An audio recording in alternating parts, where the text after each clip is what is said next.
Hi friends and family, and welcome to my second video for today. I'm in a new location. I'm in my living room instead of my studio.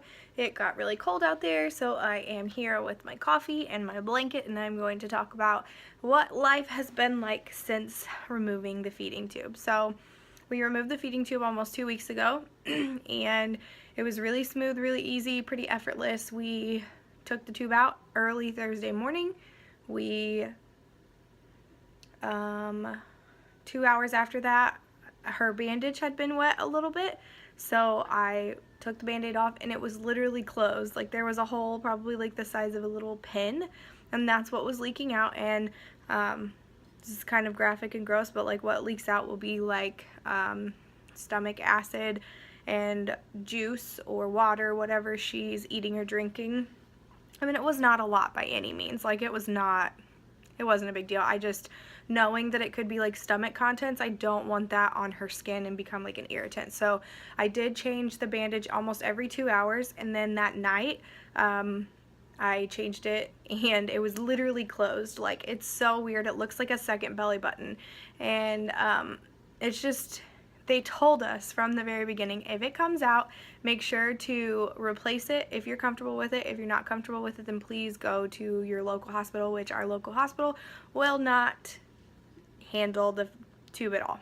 So we have backup buttons, but like, we never thought they were telling the truth. We always thought, again, a scare tactic.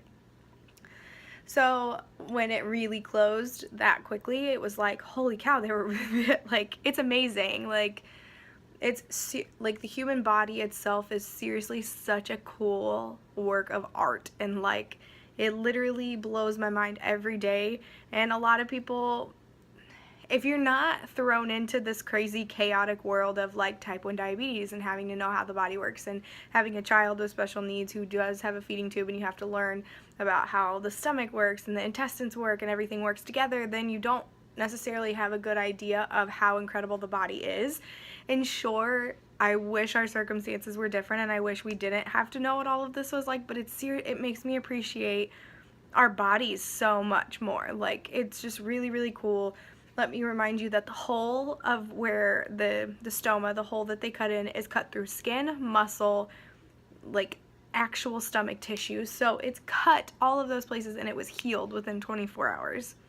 It's mind-blowing. Like, it's just crazy. So now with taking the tube out comes some other concerns, and it is worrisome, but we do have to be extra careful with like flu season especially, but germs.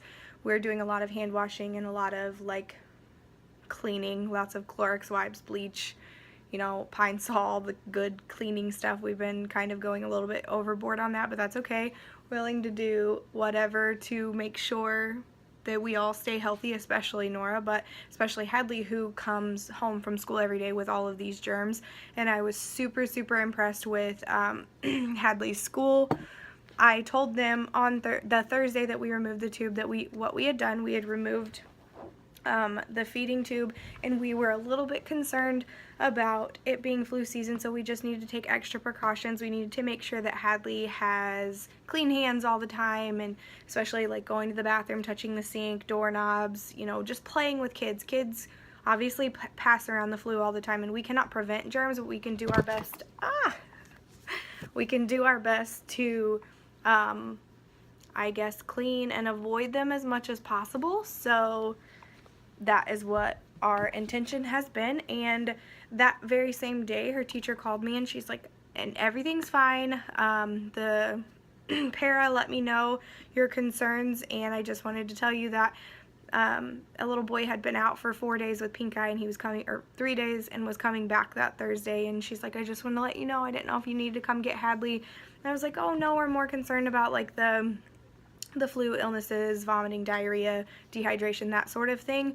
And she was like, okay, well, I just want to let you know we're praying for your family. I think it's really awesome that you're open with us. And I'm like, wow, I think it's really awesome that you guys are being so great about this. So everybody's been incredible. We did inform Hadley's dad and stepmom what's going on, and they've been great also. So I literally couldn't have asked for a better transition into the world with no tube. It's so weird. I mean, we had the tube for 13 months, and as glad as I am to see it go, it is hard knowing that it's not there if we need it. So you pick your battles, and this one is a battle that as a family we have decided to overcome, and everything has been great. Weight gain's been fine over the last week, almost 2 weeks tomorrow. So we're on the right track, and it's a pretty amazing feeling. You know, a year ago we had no idea if Nora was even going to have a normal excuse me, a normal life. And here we are. She's crawling, she's laughing, she's trying to talk, she signs, you know, she's really smart. She's just doing really amazing, and literally, like I said, a year ago we didn't know any of that was going to be possible. So it's been great. So far so good, and I'm excited to see, you know, her change and her stomach tighten up and her core tighten up, and hopefully help her with walking and sitting. She does really well with sitting. It's not really an issue, but sometimes when she's tired she'll fall over and bump her head on something, and it's really scary for us. But we are hoping and praying for the best, and so far so good. So now let's move on to the next issue, I guess you call it, her gait trainer. So we had the initial meeting with the gait trainer company, October 4th, which was my birthday. And so ever since then, I do like to email every Tuesday and try to keep on top of things. So basically, I've gotten the runaround, and then yesterday I emailed again like I do every Tuesday and got a good answer. So basically all of our paperwork and everything is in and submitted to insurance. Insurance can take up to 30 days to decide to approve or deny the piece of equipment. If they approve it, then it will be made and sent to the warehouse, and a warehouse tech will look at it and make sure all the pieces are there, it assembles appropriately, and then they'll bring it to us. So I'm really hoping and praying that it will be here before Christmas. That would just be really great. We have so much to be thankful for, and just that would be the icing on the cake, I think, to be able to have her be a little bit more mobile, even though I know she's going to hate it at first, but I know she'll eventually appreciate it, and her dad and I will appreciate it very much. But that is where things stand, and my update for that. We do see neurology again, like the day after Christmas or something like that, or maybe it's a few days before Christmas. I'm not sure. I get appointments mixed up, but either way, we will see neurology very soon and have another exam, and I'm not sure if they're going to want to proceed with more testing or not. We're pretty content with the answers that we got from our last testing. So yeah, thanks for watching my second video of today. I'm sure everyone is like overhearing me talk, so I'm going to cut it. But thank you guys so much for watching, and thank you so much for asking about Nora and praying for our family. We truly appreciate it. It makes us, you know, it makes this life a little easier when we have so many supportive people on our side. So I really appreciate everybody, and thanks again. Bye.